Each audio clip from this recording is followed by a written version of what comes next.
You may not believe it, but it's very real. There was a time when Batista was renamed Bluetista, when he was booed every week by the WWE fans and when he ended up leaving full of frustration. All this took place in 2014, the year when he did a catastrophic comeback in the world's biggest wrestling company. It is really very interesting to analyze with hindsight, so here's what I have for you. We dive back into it together and understand how we were able to go from this to that. You are on the wrestling paradise. Why Batista's return to the WWE in 2014 was a fiasco. Let's go. First of all, you must be sufficiently aware of the importance of Batista when he was on top, between 2005 and 2010, we will say. In 2005, he won the World Heavyweight Championship by defeating Triple H in the main event of WrestleMania 21. With John Cena, we can consider that they were the new faces of the company, after Stone Cold Steve Austin and The Rock, ready to be the Federation's big attractions for the next decade. How can you not agree with this choice by the Federation? Batista is a megastar, there's no doubt about it, the kind of people who impresses you if you meet them on the street. He had a larger-than-life physique that we don't come across every day, an extraordinary intensity, an explosive entrance and music. Between his debut in the company in 2002 and his departure in 2010, we can remember his time in the charismatic clan of Evolution, an iconic battle against The Undertaker at WrestleMania 23, or even his final rivalry against John Cena, where he was awesome as a villain. Well, he left when he wanted to try his luck in Hollywood, and the Federation didn't give him the same opportunities as Cena. And the new PG era, with these family-friendly shows, all these childish and ridiculous things, very little for Big Dave. But from the moment he had filmed in Guardians of the Galaxy and he was free for a few months, he wanted to come back. Let me tell you why this was a very good thing on paper. Television ratings go down year after year, casual viewers and not hardcore wrestling fans watch less and less. One of the reasons for this phenomenon seems obvious. The shows lack stars, monsters of charisma, who will make random viewers want to put the channel on with the WWE and watch. Batista is clearly one of them. People lie, but not the numbers. There will be 5.25 million viewers in the first hour of the show where his return was announced. Yes, you heard that right. Not 1.3 million, not 4 million, but 5.25. But there is something else that you have heard correctly. His return was announced, as was his participation in the 2014 Royal Rumble. Here is a first element that explains the upcoming fiasco. The surprise effect was spoiled, and his victory at the Rumble seemed obvious and mega predictable. You might say they made the same mistake for Edge in 2021 and for Cody Rhodes in 2023. Who can sit at my table and tell me it is false? But for Batista, another element played out. In reality, this is not what was originally planned. Initially, he was supposed to do his big comeback at the Royal Rumble without anyone knowing, which would probably have a strong positive reaction from the fans after 4 years of absence. But a few weeks before, a ticket sales company did something stupid. It made an advertisement for a WWE show in Las Vegas in February, announcing Batista's presence there. It was a serious mistake that forced the organization to reveal its plans, and you will see that this amateurism will have big consequences. Watching a show and already guessing for months all that's going to happen, that sucks. That's not what wrestling is about. You want to be surprised, to look forward to next week because you want to know what's going to happen, like with a good TV show. But it's not the only reason that Batista's comeback will turn sour. He arrived to win the Rumble at the same time when Daniel Bryan was more popular than ever. He is the one that a large part of the spectators want to see with the title, while the company goes for a Randy Orton against Batista for WrestleMania 30.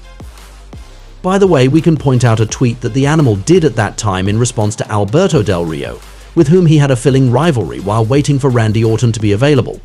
Seems to me that some C-level stars in a B-level star era have bought into their own hype. Don't turn a work into a shoot. It is a tweet that he will delete, and that will get him some anger behind the scenes. We understand something there. According to Batista, the WWE wrestlers in 2014 are no longer real stars.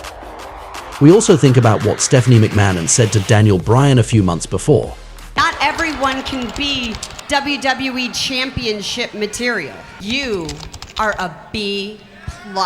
By hinting that he considers Bryan and the other wrestlers of his generation as B-level stars, he could have their fans against him, who are among the viewers who still watch the shows. And that's what happened. At Elimination Chamber, where he faced Del Rio, he's booed there again. The fans have found a new nickname for him, Bluetista, which they don't hesitate to sing, just like the name of CM Punk, their other darling. Their rejection towards the animal is massive, and for several weeks, the company has been trying to make them like him, but it's useless. They wanted to impose Batista on fans who swore by Daniel Bryan. So yes, Vince McMahon probably thought that they should rather like Batista, who is the old-school megastar that the male fans would have wanted to look like and with whom the women would have wanted to spend the night. But Vince was out of touch. The fans who were still watching the show are not like that. They want to see these Daniel Bryan-style indie wrestlers who have 5-star matches, according to journalist Dave Meltzer. In any case, at the end of February 2014, enough was enough. Vince McMahon stopped trying to make Batista liked by those Bryan fans and made him a villain, what Big Dave wanted from the beginning. We're on SmackDown, a few days after Elimination Chamber. In a superb outfit with a white tank top, sunglasses, and a beret, Batista gives us a 5-star promo where he will destroy these fans with whom he feels totally disconnected. He says he doesn't understand what happened to this business. He asks where the real men are, where the attitude has gone. He blames the fans for singing the names of 80-pound wrestler wannabes. They chant, yes, yes, yes. But the truth is no. No, the fans will never be like him. He says he can understand the fans. They look at their heroes and think they're like them. They look like them. If their favorite wrestlers can be champions, the fans can too. He tells them they are living in a dream. They should go back to their jobs, get out of his world. It was awesome. Finally, we had a vicious Batista who said what he thought. That's why his comeback was a failure. The company didn't listen to him by forcing this nice guy character down our throats to finally see that it didn't work. He had to be a heel from the start. So yes, it made the WrestleMania main event against the heel champion Randy Orton impossible, but this poster was rotten anyway. We had already seen it in 2009. Personally, I prefer Batista as a villain. It was largely a relevant choice with this very real hatred he got from the fans. The initial scenario that the WWE wanted, coming back as a hero and winning the Royal Rumble in a very predictable way, didn't work at all. The Animal explained that they wanted him to come back and have this segment with Stephanie McMahon and Triple H in the ring. It was his first night since he came back, and he just wanted to have a 5 or 10 minute moment with the fans all by himself. They refused. He was already saying he was better as a villain, that the fans wanted him as a heel. They told him the fans would be so happy he's back. The officials thought the fans were going to love him. They tried to force the fans to like him, but it got worse and worse because they kept booing him. Every night he would go backstage, look at Vince McMahon and tell him they had to change what they were doing. One night, he was so frustrated that Vince told him he was going to be a bad guy. Batista told him this is what he wanted for the last 2 months. He thinks McMahon just didn't want to agree with him. The fact is, it was WrestleMania 30. On April 6, 2014, Daniel Bryan defeated Triple H in the opening match and then reunited with Randy Orton and Batista in the main event. When we saw the Animal and the Viper collaborate, we had Evolution in mind, the clan they formed with Triple H and Ric Flair 10 years before. It was Daniel Bryan's year, whose story had captivated the fans. Like this triple threat, Batista was actually only a side character in the bearded man's big quest.